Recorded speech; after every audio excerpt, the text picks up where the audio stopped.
my oldest and dearest friends. We used to say we knew each other in the womb because when our mothers were pregnant with us, they used to rub tummies together. Although our moms are friends, I'm pretty sure that Linda and Carolyn never did this little ritual we made up. We like to think they did. But I'm sure most of y'all know what a thoughtful friend Meriwether is. Not long ago, I was going through some old boxes at my dad's house, and I happened to come across a lot of artifacts from the summer after 7th grade.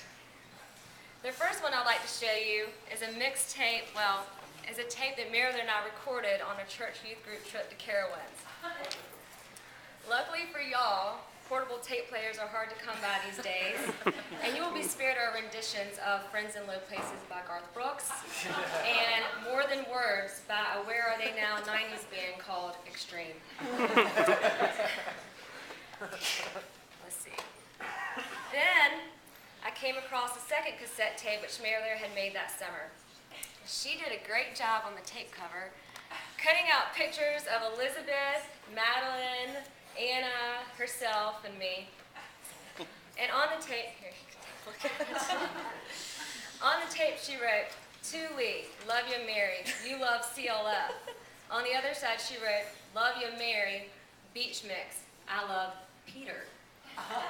Now, I can remember most of Meriwether's old crushes, but at this moment I could not for my life remember who Peter was.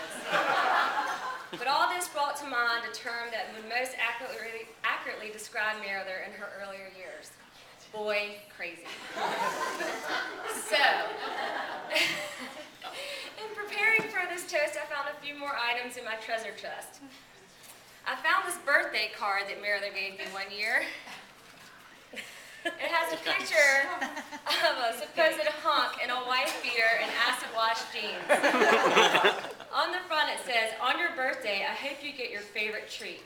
You open it up and it says, "Beefcake." I have no idea what she wrote on the card because I was so embarrassed by it, I marked it out. But I can still see where it says, "Love Meriwether."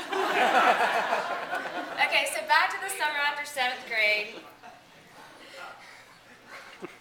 Meriwether went to Camp Seafair with Anna and Elizabeth while I played in soccer tournaments all summer.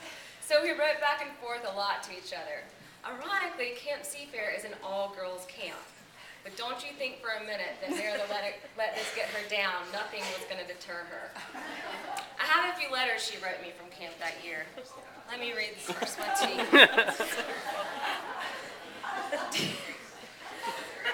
Dear Lee, camp is so much fun. Anna, Lizzie, Sterling, Winnie, and I are all in the same cabin.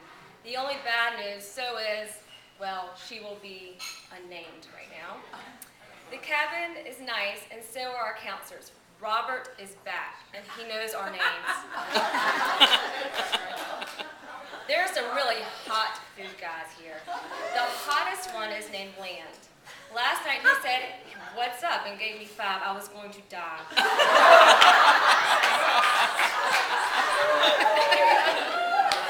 He's 17 and has a little bro who is 14 named Forrest.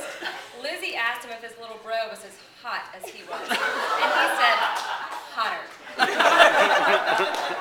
There's another hot food guy here named John. He is so nice. I've talked to him for a while with Anna and Lizzie. He knows our names too. He is an IA, lives in Whitson, and just graduated from Forsyth Country Day. He is so hot.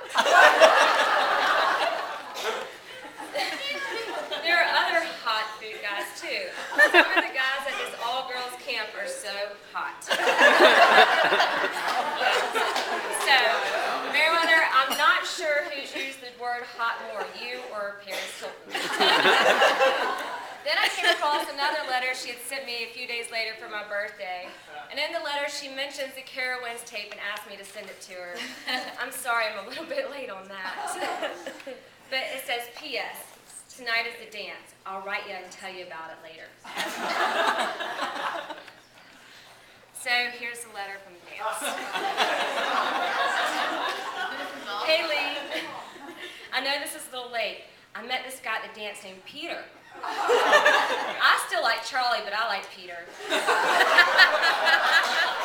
I think Peter likes She Who Shall Not Be Named, because Campbell, a guy who likes Anna, wrote that Peter likes a girl with really blonde hair.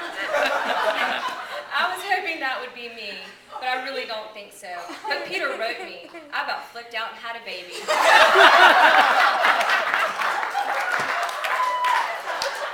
You don't understand. I ran around the cabin screaming. I really like him. I mean, I still like Charlie, and yeah, I saw him at the dance. I wish I saw more of him. I didn't get to dance with him or say goodbye, so I was bummed. But I saw him on Long Cruise. We went on Long Cruise on Monday, but I can't wait till I see Peter Mueller again.